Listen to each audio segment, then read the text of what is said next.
Buenas noches, estimados colegas, estimados amigos del Colegio de Periodistas y de la prensa regional. Esta tarde tenemos el gusto de darle la bienvenida al general José Sosa. Es un experto en seguridad, militar de carrera, abogado, experto en planeamiento estratégico, y pues ahora tiene a bien disertar sobre una importante charla que nos recuerda a todos los chalacos la situación tan delicada sobre el terreno en que vivimos, escenarios de riesgos y la preparación. El general José Sosa Dulanto actualmente es gerente general del gobierno regional del Callao, y en este momento le damos el uso de la palabra. Bienvenido, general. Muchas gracias. Muy buenas tardes con todos los presentes del Colegio de Periodistas del Perú y Filial Callao. Realmente para mí es un honor estar con ustedes y compartir un poco la experiencia y un poco el conocimiento sobre lo que son escenarios de riesgos y la preparación. Nosotros los chalacos especialmente, pero todo el Perú de una u otra manera, estamos muy expuestos a peligros por nuestra geografía, por diversos, y con estos cambios climatológicos que se están dando en estos últimos años. Por lo tanto, debemos ser conscientes de que el lugar donde vivimos, cuáles son los peligros que nos acechan, los riesgos, cuál es nuestra vulnerabilidad, y de esa manera poder adelantarnos para que en caso se diera, los efectos sobre nosotros y de una manera general sobre la población sean los menos posibles. Con esta palabra de introducción quisiera compartir con ustedes una diapositiva donde vamos a ir canalizando de una u otra manera este enfoque sobre lo que son escenarios de riesgos y la preparación. Si por favor compartimos la pantalla.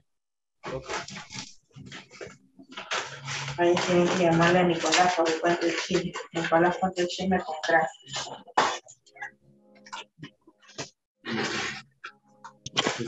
Modo presentación. Muy bien. Entonces vamos a ver, como les decía, escenarios de riesgos y la preparación. Continúen, por favor. Siguiente. No, lo anterior. Nadie valora lo que no conoce, efectivamente. Entonces tendríamos que hacernos la pregunta: ¿cuánto conoces tu escenario de riesgo? ¿Cuánto conocemos del escenario de riesgo del lugar donde vivimos? ¿Sabemos realmente a qué peligro estamos expuestos y cuán vulnerables somos? Esa es la importancia del conocimiento del riesgo, que es el efecto del peligro sobre la vulnerabilidad. Para darles un ejemplo y adelantando y hacer esto un poco más dinámico, vamos a suponer que ha habido un tsunami grado 8 en el mar, frente al Callao, y lógicamente va a haber el epicentro está en el mar y va a haber un tsunami. La perla baja y la perla alta, a pesar que son un mismo distrito, tienen diferentes escenarios.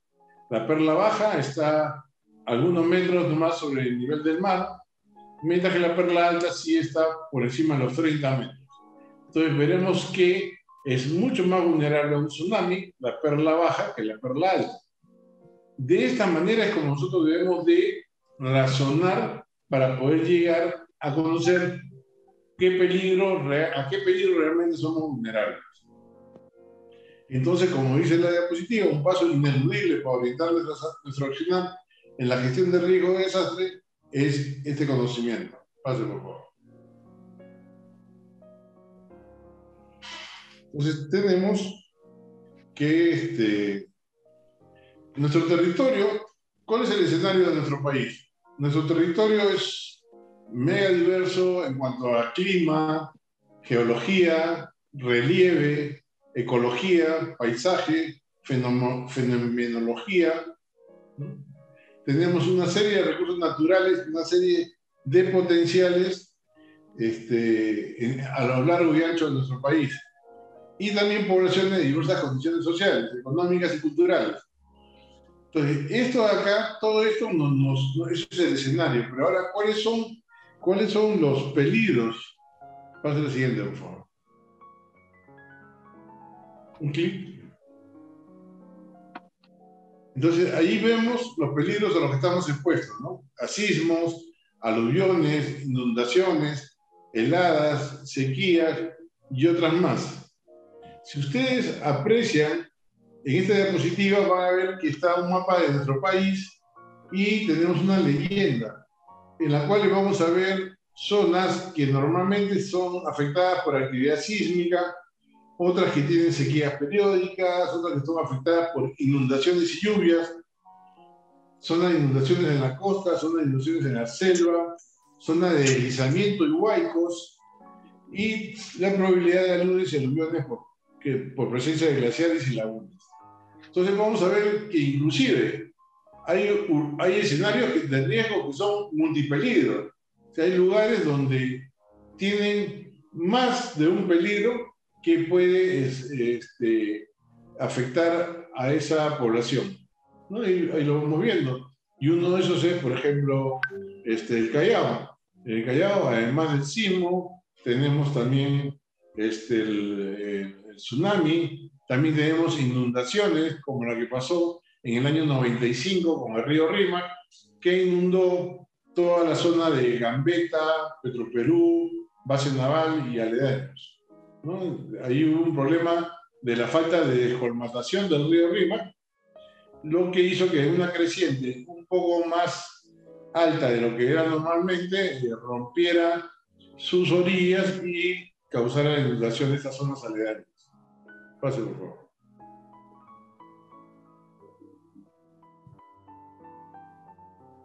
Entonces estamos viendo nuevamente los peligros en el Perú.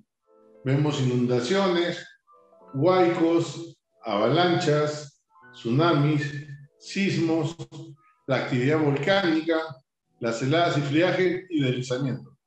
¿Qué es lo importante? Si nosotros conocemos el peligro y conocemos cuáles son las vulnerabilidades, tomar las acciones que correspondan para poder mitigar o disminuir los efectos de estos peligros sobre nuestra población. Pero como podemos ver en el lado izquierdo, donde está esa fotografía del huaico, que hay una señora allí, nosotros lamentablemente las autoridades han permitido desde hace muchos años que haya asentamiento de personas en lugares que son vulnerables a los huaicos, como son quebradas, que normalmente bajan por allí los huaicos. Inclusive salió un reportaje donde una señora le decían, y usted ahora se va a retirar de aquí. Tenía, así como una señora, la casa con lodo y piedra, y ella dijo, no, vamos a limpiar todo esto, pero nos tenemos que quedar acá porque acá vivimos. O sea, aquí también hay mucha responsabilidad de las autoridades, porque no hay zonas que son de riesgo no mitigable, o sea, que no hay forma de poder disminuir los riesgos. Entonces, así como ha pasado con el sector que está en el río Rímac por Carmen de la Legua, donde estaba la compañía de bomberos, la piscina, la cancha, que ya ha sido declarada zona de riesgo no mitigable, por lo cual toda esa zona debe de demolerse porque presenta un peligro que no puede ser disminuido. Entonces, allí hay una responsabilidad. Ahí después, en cuanto a sismos, vemos hay construcciones que no han sido hechas con la debida, respetando el debido reglamento de construcción, por lo cual son muy, muy frágiles y normalmente en nuestro país me atrevería a decir que el 50% no son construidas por ingenieros, sino por maestros de obra, personas que tienen experiencia, pero no han estudiado ni se han capacitado para hacer obras directamente. Ellos, sobre todo, siguen órdenes. Entonces vemos ahí los deslizamientos, vemos las heladas, cosas que se pueden tomar previsiones. Si siempre sabemos que que en el Alto Perú, en las zonas altas de nuestro Perú, perdón, hay friaje, deberíamos tener ya allí grandes almacenes con abrigos y otros y granjas donde los animales de estas personas que viven en esa zona puedan ser guarecidos ante estos helajes y frías y así evitar su muerte de este único sustento que tienen ellos. Entonces, ahí hay, como les digo, mucha responsabilidad y no hay nada más que crear conciencia. Y yo creo que estoy en estos momentos con aquellas personas que crean opinión, que crean conciencia, y eso a mí me da mucho orgullo porque sé que este mensaje van a transmitirlo a todos a todas las personas a las que tienen llegada, por cualquiera de los medios. Pase, por favor. Como decíamos hace un momento, el cambio climático está incrementando los peligros de origen climático y geológico, ¿no? Hay lugares en el mundo en el que no llovía y ahora está lloviendo torrencialmente. Hay lugares en el mundo que hay sequías. Entonces estamos viendo, por ejemplo, en Chosica, en el 2012, hubo lluvias en la parte alta de la cuenca del río Rímac, y por estas quebradas, por las que se suponía que nunca han bajado huaicos, bajaron huaicos de lodo con rocas, ¿no? Allí en la derecha vemos Arequipa en el año 2012-2013, donde igualmente las torrenteras, que eran zonas que por las que hacía muchos años no bajaba ningún tipo de material, porque sobre todo las torrenteras fueron para el caso de la erupción del Misti, para que canalizar la lava que de ahí saliera. Y vemos que las torrenteras se llenaron de material de lodo por las lluvias que hubieron en las alturas. Tenemos en Iquitos también esa foto. Si bien Iquitos es una zona inundable, la zona inundable era Belén. Pero ahora estamos viendo que no solamente Belén, en el año 2012 casi todo ese sector de Iquitos fue inundado y afectando a toda la población. Aquí en Ambo, Huánuco, vemos también la bajada de un aluvión, ¿no? Que ha afectado a un colegio. En este punto yo quisiera detenerme unos minutos porque los incas usaban lo que era la toponimia. ¿Qué era toponimia? Es el ponerle a los lugares geográficos el nombre que les haga recordar un evento importante. Entonces tenemos, por ejemplo, Ranraírca, que es la quebrada por donde bajó en el año 70 el aluvión. Una parte del aluvión se fue sobre Yungay, pero otra parte bajó por Ranraírca, ¿no? Destruyendo también el pueblo de Ranraírca. ¿Y qué significa Ranraírca? Significa río de lodo. O sea, desde la época de los incas, ya por allí bajaban los aluviones, ya bajaban los huaycos, y los incas le pusieron Ranraírca. Nosotros no hicimos caso y asentamos poblaciones en el lugar.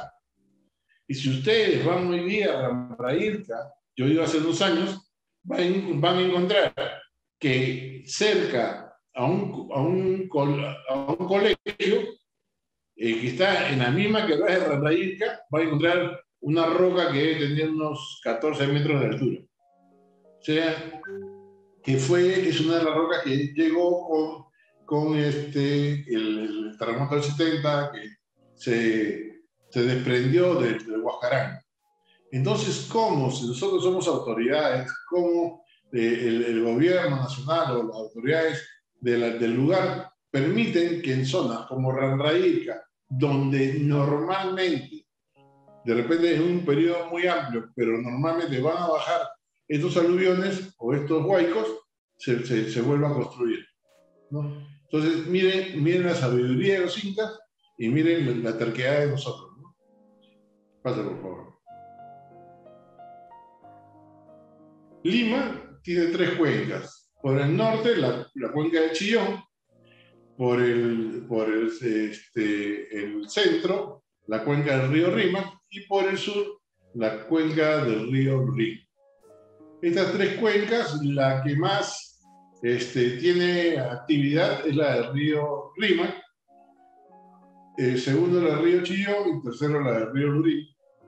Y aquí tenemos que hacer un trabajo siempre de observación, siempre de control, y sobre todo tenemos que descolmatar los ríos, reforzar sus orillas, porque en cualquier momento puede haber una crecida anormal y eso podría afectar a las poblaciones que se encuentran adyacentes a estos ríos. Pase, por favor. Entonces, estamos apreciando ya cuáles son las zonas de riesgo, ¿no? Ahora ya hemos visto los peligros, ahora estamos viendo cuáles son las zonas de riesgo. ¿Cuáles son estas zonas de riesgo? Que tienen con peligro de desborde, huaico, inundación, ¿no? Esos son los peligros. Desborde, huaico, inundación. Entonces, comenzamos a analizar por la cuenca del río Rímac, tenemos Chicla, San Mateo, Matucana, Cocachacra, San Bartolomé, Santa Eulalia, Ricardo Palma, Chaclacayo, Chosica, Ate, El Agustino y El Callao, en el sector aledaño al río Rímac. Todo eso hace que nosotros tengamos como autoridades, tengamos que estar supervisando y monitoreando permanentemente la crecida o el caudal del río Rímac y también la limpieza de su cauce para evitar desbordes. Así.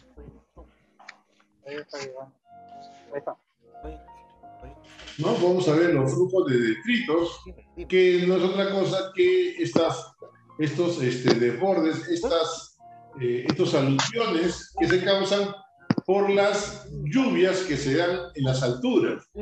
En las alturas, cuando hay lluvias anormales, hay como grandes lagos que se forman, y los cuales en un momento, como no son naturales, se van a romper y van a arrastrar tierra, piedras, rocas, y van a bajar por las quebradas y van a afectar a la vida de la población que está en las quebradas. Y no solamente eso, estamos viendo que está afectando también a la carretera, al ferrocarril, ¿no? O sea, hace una serie. ¿Por qué? Porque no se tomaron las medidas adecuadas para proteger ahí, porque se puede canalizar en esta quebrada, si en caso bajara, hacer como tienen las torrenteras en Arequipa, ¿no? y se canaliza. Cuando hubo las lluvias del Niño en el año 95, hubo también en Ecuador, ¿no? Fue toda la zona del norte, y ellos ya habían construido un canal paralelo al río. Entonces, cuando el río creció, lo que hizo no fue inundarlo, sino ellos abrieron compuertas y el río pasó una parte a correr por este canal. Inicialmente, cuando el presidente Correa, creo que fue, construyó este canal, la gente lo tildó de que estaba botando la plata al agua, que ese era un elefante blanco, que no servía para nada. Cuando llegaron las lluvias, ustedes no habrán escuchado que se inundó la zona de Aguas Verdes. ¿Por qué? Porque ellos ya habían tomado sus previsiones, ya habían hecho prevención, ¿no?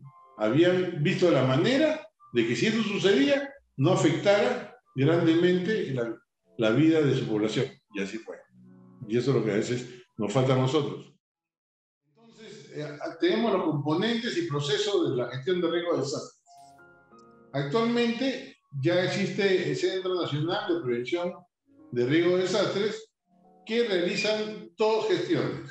La gestión prospectiva, que está encargada de la estimación del riesgo, o sea, estimar qué zonas pueden ser afectadas, cuál es el riesgo por cada zona, la prevención, las medidas que se deben de tomar para que disminuya el efecto de este riesgo, y la reconstrucción. La reconstrucción es después de que se ha dado la rehabilitación.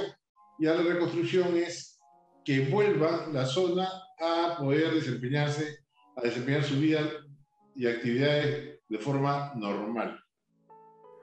Y en la gestión correctiva tomar acciones. Hemos dicho que acá estiman, prevé, y la gestión correctiva es reducir el riesgo. Ahí vemos maquinaria pesada que está haciendo descolmatación de una quebrada o un río para evitar que en caso de lluvias estos se desborden y afecten a las poblaciones que vemos allí cerca. Y por otra parte, INDECI tiene a su cargo, el Instituto Nacional de Defensa Civil, tiene a su cargo lo que es la gestión reactiva. ¿Y qué ve la gestión reactiva? La preparación, que es tomar todas las medidas adecuadas, preparar al personal, sensibilizar al personal. Por eso es que INDECI están encargadas de realizar los simulacros de sismo, las simulaciones de sismo, porque simulacro es cuando participa toda la población y todos los integramos. Pero ahora también se está haciendo simulaciones para que los equipos encargados, los centros de operaciones de emergencia, tanto distritales, provinciales, regionales y el nacional, se entrenen, ¿no? Siempre hay que entrenarse, se entrenen para poder afrontar una situación de desastre de la mejor manera. Y qué mejor que como un equipo que se prepara, entrena para llegar a un partido en las mejores condiciones. Esta preparación con la población o en la interna se hace en la fase de preparación de la gestión reactiva. De allí viene la respuesta. La respuesta está dada por en el momento que se da el desastre. Una vez que se ha dado el desastre, se tiene que dar una respuesta. La respuesta es llegar a la población con medios de ayuda, con restablecimiento de los servicios básicos, para poder facilitarle la vida. Aquí es importante que todos nosotros seamos conscientes que debemos de tener nuestra mochila de emergencia en zonas cercanas a las puertas de salida de nuestras viviendas. ¿En qué reside la importancia de esta mochila de emergencia? Que posiblemente por experiencias se sabe que cuando ha sucedido un evento intenso, grande, un desastre, dentro de las primeras 48 horas, las personas deben de subsistir con lo que tienen las personas en su mochila de emergencia. Son 48 horas muy importantes de subsistencia. Entonces, quizás por la magnitud del evento, no llegue la ayuda inmediatamente. Entonces, el agua, los víveres, las medicinas, la linterna, la radio y las prendas de abrigo, todo eso nos va a ayudar a esos pobladores a poder afrontar 24 o 48 horas hasta que llegue la ayuda. Entonces, eso es importante. Nosotros sensibilizamos a la población en cada evento que se realiza, en el Callao sobre todo, para que estime y vea cuál es la importancia de tener su mochila de emergencia. Y tenerla equipada, o sea, tenerla con todo lo que se pide que deba tener. Porque dicen que es mejor tenerlo y no necesitarlo que necesitarlo y no tenerlo. Entonces, por esa parte, por favor, difundan la importancia de la mochila de emergencia para toda nuestra población. Y la rehabilitación, cuando se hace estas simulaciones, se trabaja con CEDAPAL, se trabaja con ENEL, se trabaja con los que hasta ahora trabajan con el gas, se trabajan con diversas instituciones, porque la rehabilitación es tratar de que las personas afectadas puedan volver a una cuasi normalidad, ¿no? Hemos visto que la reconstrucción está en lo que es la gestión prospectiva, pero esa rehabilitación inmediata, eso de que se vuelva a poder modificar las tuberías que se hubieran roto, también con transporte y comunicaciones, si hubieran puentes o vías afectadas, toda esa rehabilitación se trabaja en estas simulaciones para afrontarlas de manera positiva. Entonces, esa fase de rehabilitación es ayudar a esa población afectada a que no sufra los embates de este desastre pues, de manera muy prolongada.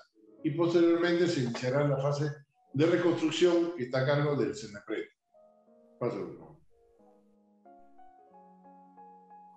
Entonces hemos visto la gestión reactiva, como habíamos conversado, que tiene como componente la gestión de riesgos de desastres, que es el conjunto de acciones y medidas para prepararse, asistir y rehabilitar en situaciones de emergencia.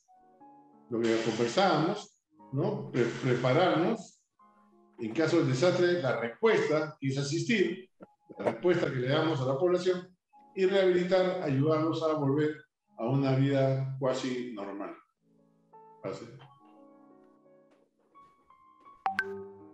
Entonces, estas medidas están destinadas a enfrentar los desastres, ya sea por un peligro inminente o por la materialización del riesgo, a fin de garantizar una adecuada y oportuna atención a las personas afectadas y damnificadas, así como la rehabilitación de los servicios básicos esenciales.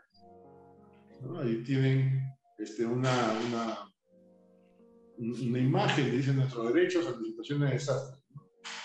Entonces, esto está basado en la Carta Humanitaria, en normas mínimas de respuesta en situación de desastre.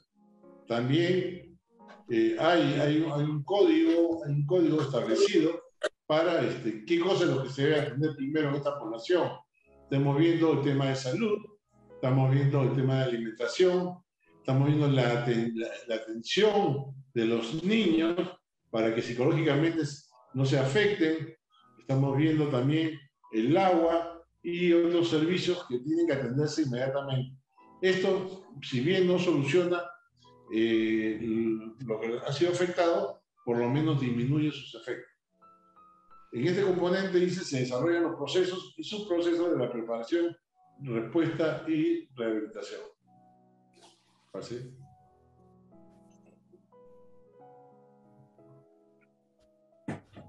Los procesos de la preparación está constituido por el conjunto de acciones de planeamiento, de desarrollo de capacidades, organización de la sociedad, operación eficiente de las instituciones regionales y locales encargadas de la atención y socorro, establecimiento de la alerta temprana y de gestión de recursos, entre otros, para anticiparse y responder de manera eficiente y eficaz en caso de desastre o situación de peligro inminente.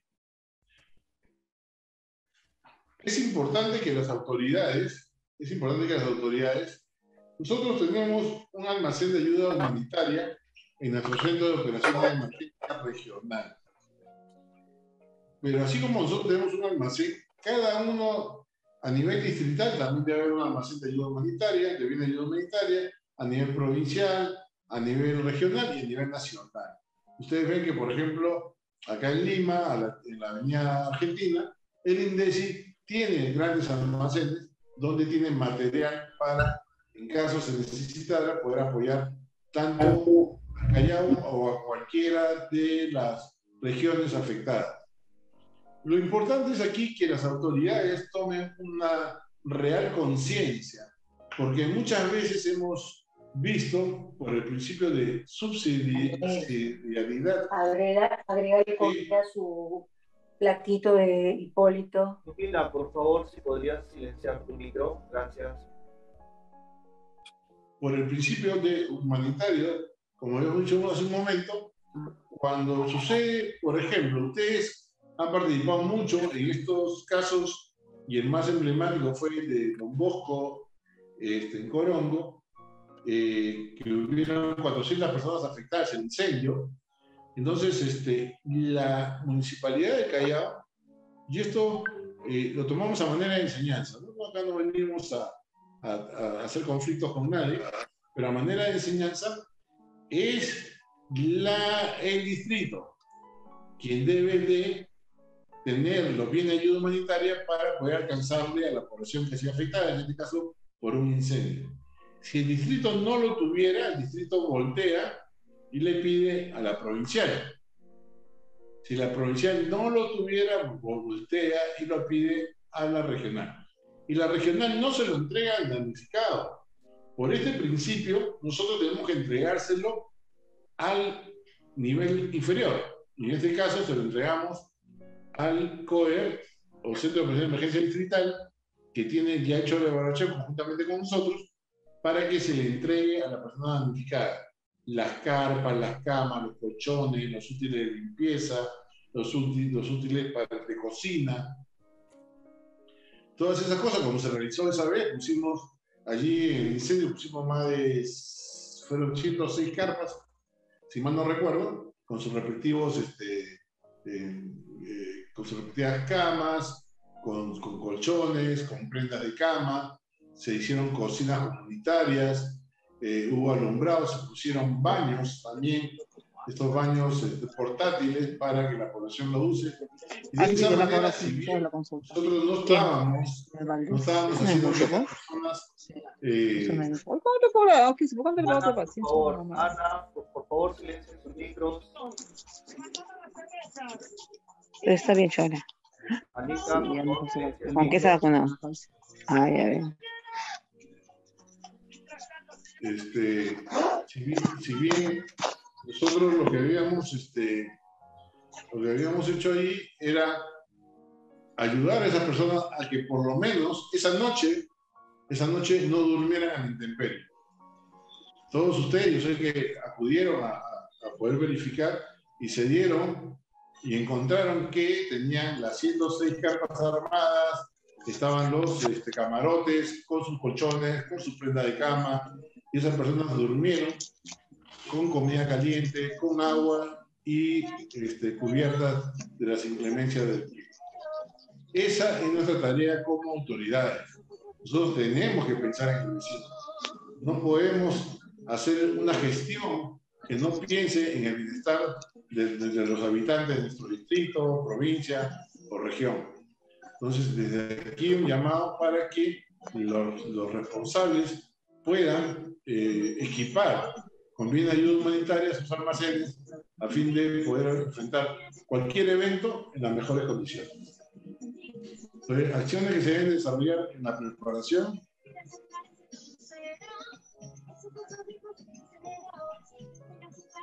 Siguiente. Pase, por favor.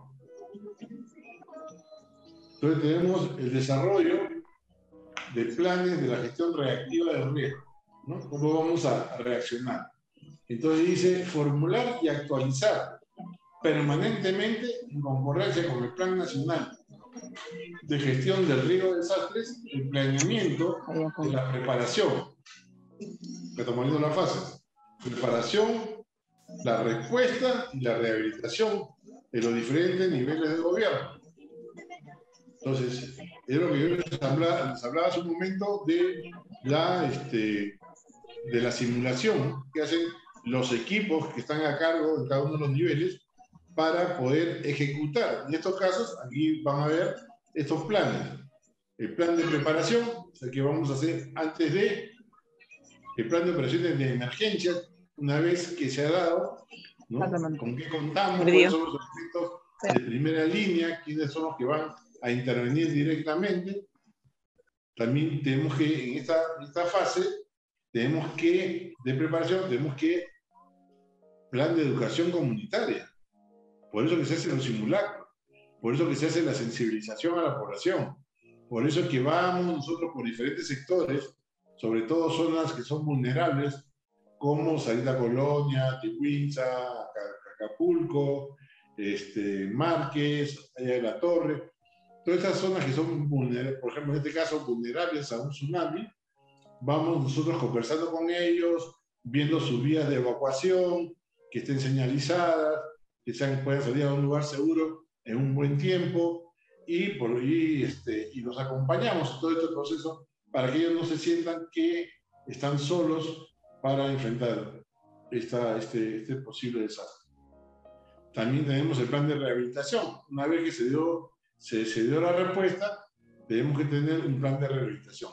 ¿Qué es lo que se va a hacer? Esas personas que han perdido sus casas, esas personas que están en intemperie, si bien en un primer momento pueden llegar a un centro de atención, va a pasar un tiempo hasta que ellos puedan regresar a las zonas donde tienen sus viviendas o ocupar una vivienda. Entonces tiene que haber un plan de rehabilitación, un lugar seguro donde esas personas puedan establecerse o podamos establecer campamentos a fin de que posteriormente regresen a sus viviendas. Y por último, un plan de contingencia. Napoleón decía, después del primer disparo, no hay plan que aguante. Y es cierto, nosotros decimos, el primer disparo, la mitad se va por la derecha, la mitad se va por la izquierda. Suena el primer disparo, todo el mundo se fue por la izquierda, se fundió la patria. Ya el plan va a tener que variar. Para esto son los planes de contingencia, ¿no? Ver cuáles pueden ser los diferentes modos que puede variar el plan inicial y también estar preparados para esas variaciones que se puedan dar. Pase, por favor. Acá vamos a ver la gestión de recursos para la respuesta. Entonces, fortalecer en el ámbito nacional, regional y local la gestión de recursos, tanto de infraestructura como de ayuda humanitaria, obtenido mediante fondos públicos de la movilización nacional y de la cooperación internacional. Los gobiernos regionales, locales y los sectores deben incluir en sus respectivos presupuestos fondos para la gestión del riesgo de desastre. O sea, lo que hablábamos hace un momento, todos los sectores, todos los gobiernos locales, regionales, deben incluir su respectivo presupuesto fondos para la gestión del riesgo de desastre, para estar preparados, señores. Acá no sabemos realmente cuándo pueda suceder un evento de gran magnitud. Entonces, tenemos que ser conscientes y en eso el gobierno regional, sí, como se demuestra en cada evento que ha habido, tenemos la capacidad de poder atender, en este caso, hasta un total de 5.000 personas. Ahí la abuelita deja un poco. Pero eso no va a bastar. Tenemos que contar que los gobiernos locales también no creo que haya comido todo. Y preparar la infraestructura. O de repente se la comido todo. Porque como en este principio de atención por niveles, si el evento fuera tal que la región tampoco pudiera abarcarlo con los bienes de ayuda humanitaria, nosotros volteamos y le pedimos a INDECI. Perdón, en este caso, que ya en operaciones, es el Centro de Operaciones Nacional, Centro de Operaciones de Emergencia Nacional, el COE. Entonces, ellos van también a apoyarnos con los otros del sistema.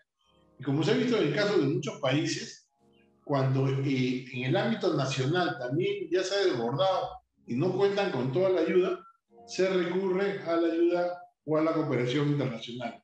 Y vemos cómo se hacen presentes diversos países trayendo ayuda para los damnificados de este evento que se dio. Pase. Entonces, aquí vemos algunos de los bienes de ayuda humanitaria con los que se debe contar. Bueno, como hemos dicho hace un momento, bienes de ayuda humanitaria, todos son artículos para la subsistencia de las personas, carpas, módulos, camas, prendas de abrigo, frazadas, colchones, útiles de limpieza, útiles de cocina, cocinas, y diferentes materiales, diferentes tipos de bienes. También se debe contar con equipo de comunicación, importante. Ahí ustedes ven lo que es un teléfono satelital, porque en ese momento se cortan las comunicaciones y las autoridades en su nivel deben estar comunicadas para poder atender esta emergencia. Asimismo, los equipos de alerta temprana, que ya tenemos instalados para tsunami a lo largo de la costa del Callao, tenemos 10 sirenas para alertar a la población en caso se prevea un tsunami. ¿Y por qué Porque la población necesita aproximadamente entre 12 y 15 minutos para ponerse a buen recaudo en una zona segura después de producido el sismo, cuando el epicentro haya sido en el mar. Por ejemplo, en el último sismo que ocurrió, no sonaron estas sirenas. ¿Por qué? Porque el sismo, el epicentro, fue en el continente. Y cuando el epicentro es en el continente, no origina tsunami. Por lo tanto, las alarmas no sonaron. Pero en el caso que se dé en el mar, tenemos que hacer sonar estas alarmas, que la gente ya la conoce, ya conoce el sonido, porque se sensibiliza, suenan todos los días al mediodía, para que la gente lo recuerde, porque va a ayudarlos a tener el tiempo necesario para evacuar a zonas seguras. También debemos de contar con maquinaria para la remoción de escombros. Nosotros, todos los niveles de gobierno deben contar con la maquinaria pesada que pueda, en el momento de la emergencia, y no solamente maquinaria pesada, sino maquinaria pesada, pero que es especializada para poder remover los escombros y hacer el rescate de las personas que hayan quedado atrapadas por estos escombros. No es cuestión de meter tractor o una retroexcavadora, porque puede ser que haya personas que todavía se encuentran con vida, entonces ante un movimiento brusco puede ser que haga que un material les haga perder la vida. Entonces, para eso tenemos equipos también para la ubicación de estas personas y poder rescatarlas. ¿No? Eso es lo que le decía, viene al siguiente, que es el equipo para búsqueda y rescate. ¿No? Vemos que en México tienen un equipo especializado para esto, de búsqueda y rescate, tienen perros entrenados y personas que se dedican a esta actividad de manera normal. Y eso es lo que nosotros también debemos de hacer. Y contar con una infraestructura para los centros de operaciones de emergencia, un local y equipamiento. Estamos trabajando actualmente en el gobierno regional para equipar un COE en el distrito de Mi Perú. Ellos nos han solicitado, tienen el proyecto de inversión pública para ejecutarlo y han pedido al gobierno regional, mediante un convenio, podamos ejecutarlo. El gobierno regional es el gran inversor. Nosotros estamos para hacer las grandes obras en Callao. Entonces ahora esto se entendió y los alcaldes, algunos alcaldes, lo que están haciendo es llegar con sus proyectos de inversión pública ya aprobados para que sea el gobierno regional quien los ejecute y de esta manera nos apoyamos mutuamente y sobre todo a la población lo que le interesa es que la obra se haga. No importa que lo haya hecho la región, no importa que lo haya hecho el gobierno local, sino que se haga y tenga bienestar. Paso por favor. Ahí vamos a ver los componentes de un sistema de alerta temprana. Un sistema de alerta temprana debe contemplar los 4 componentes. El primero, conocimiento del riesgo, ¿no? De carácter técnico-científico y de carácter regional y local. Tenemos que saber, por ejemplo, ustedes ven allí, ese mapa que ustedes ven allí, está en las zonas inundables.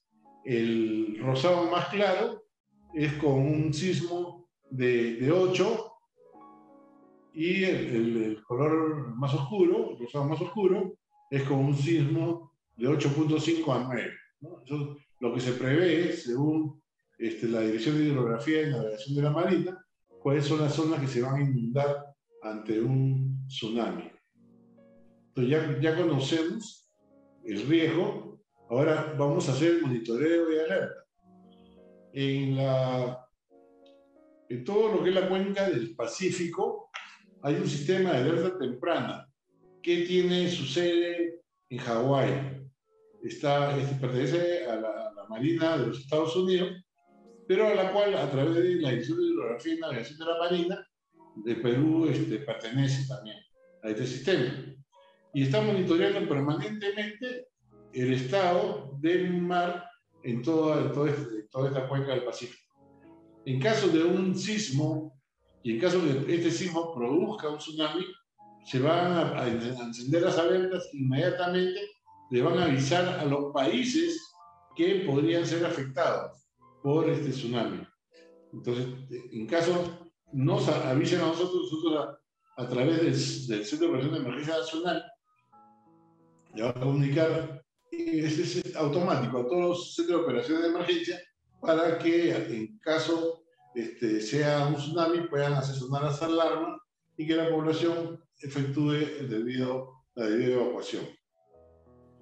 3. Difusión y comunicaciones. Dice, difundir de manera clara los mensajes de alerta y alarma. promover el uso de múltiples canales de difusión, sirenas, mensajes, TV, megáfonos. Por eso es que nosotros vemos en los